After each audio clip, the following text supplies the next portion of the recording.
সবার মাঝে প্রিয় হতে চাইলে সবার আগে অভিনয় করা শিখুন।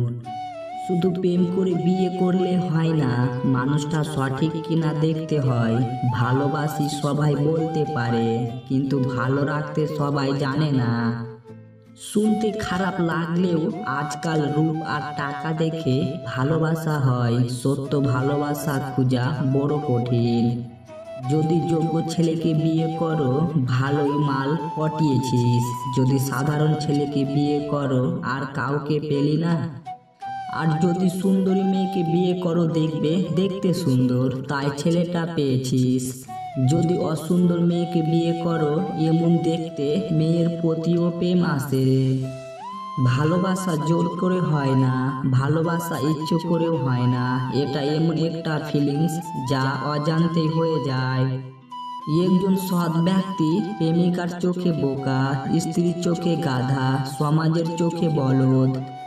কিন্তু একজন অসৎ ব্যক্তি প্রেমিকার চোখে বুদ্ধিমান, স্ত্রীর চোখে সিংহ, সমাজের চোখে সম্মানিত ব্যক্তি। এটাই এখন আমাদের সমাজের বাস্তবতা। যে স্ত্রী বিয়ের পরেও স্বামীর বাড়ি থেকে তার বাবার বাড়িকে বেশি প্রাধান্য দেয়, সেই স্ত্রী কখনোই নিজ সংসার করতে পারে না। যেই আগুন আমাদের উষ্ণতা দেয়, সে আগুনই আমাদের জ্বালিয়ে ছারখার করে দিতে পারে। তাই বলে দোষটা কিন্তু আগুনের নয়। রাতে যাদের তাড়াতাড়ি ঘুম আসে, তাদের মতো সুখী খুব কম মানুষই আছে। প্রত্যেকটা ছেলে যেমন চায় তার স্ত্রী এবং মায়ের সম্পর্ক মধুর হোক, তেমনি প্রত্যেকটা মেয়েও চায় জামাই পেলে মা বাবার যেন ছেলে অবাধ্য না হোক।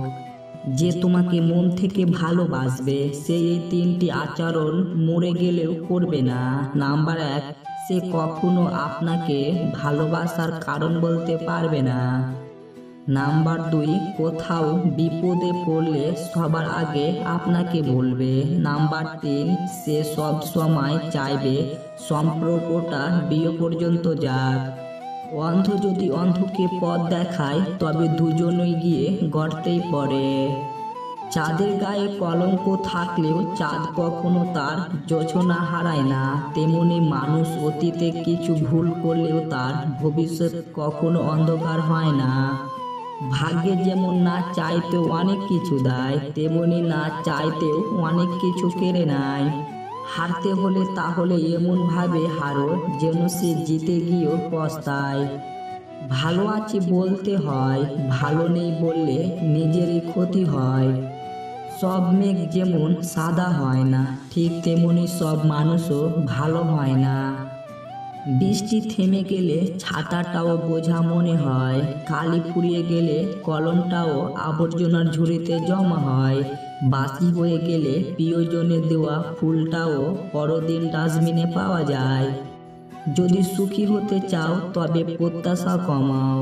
আপনি কারোর জন্য কিছু করে থাকলে সেটা চিরতরে ভুলে যান, কারণ সেটা যতদিন আপনি মনে রাখবেন, ততদিন সেটা আপনাকে অহংকারী করে তুলবে। আমরা আপদ মস্তক স্বার্থপর প্রাণী। ভিখারিকে 2 টাকা দেওয়ার আগেও মানুষ চিন্তা করে কতটুকু পুণ্য অর্জন হবে। কেউ কারো জীবনের অপরিহার্য নয়, এই সহজ কথাটা যতদিন না পর্যন্ত আপনি বুঝতে পারবেন, ততদিন আপনি ভালো থাকতে পারবেন না। বাড়ির পাশের লোক মানে প্রতিবেশী নয়, শুনে কম বুঝে বেশি, যা বুঝে তার থেকেও রটাই বেশি, তার নাম প্রতিবেশী।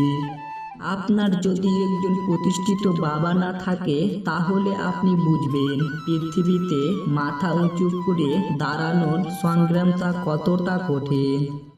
অতিরিক্ত কাউকে বিশ্বাস করো না, অতিরিক্ত কাউকে ভালোবেসো না, অতিরিক্ত কারোর প্রতি আশা করো না, কারণ ওই অতিরিক্ত শব্দটি একদিন তোমায় অতিরিক্ত কষ্ট দেবে। চলতে যদি হয় তাহলে সামনের দিকে চলুন, কারণ পিছনে টানার জন্য তো হাজারো মানুষ আছে। বিবেকের চেয়ে বড় আদালত এই পৃথিবীতে কিছু নেই। অন্যকে কাঁদালে নিজেকেও কাঁদতে হবে, শুধু সময়ের আর অপেক্ষা। সত্যিকারের ভালোবাসতে কোনো ধরনের বাহানা থাকে না, এতে থাকে না পরিস্থিতির গল্প, থাকে না বাড়ি থেকে মানা না মানার ব্যাপার, করে না ভাগ্যে কপালের আশা, একটাই লক্ষ্য থাকে পাশে নিয়ে এগিয়ে যাওয়া। স্বার্থপর এবং অহংকারী মানুষের 12টি লক্ষণ। নাম্বার 1, কখনো পরাজয় স্বীকার করবে না। নাম্বার 2, সব বিষয়ে তর্ক করে। নাম্বার 3, যুক্তিতে হারতে চায় না। নাম্বার 4, নিজের যোগ্যতা দেখানোর চেষ্টা করে। নাম্বার 5, সব বিষয়ে পারদর্শিতা দেখায়। নাম্বার 6, সবাইকে সন্দেহ করে। নাম্বার 7, সম্মান দেওয়াকে দুর্বল ভাবে। নাম্বার 8, মনে আঘাত দিয়ে কথা বলে। নাম্বার 9, নিজের স্বার্থে আগে চলে। নাম্বার 10, মানুষের দুর্বল জায়গায় আঘাত করে।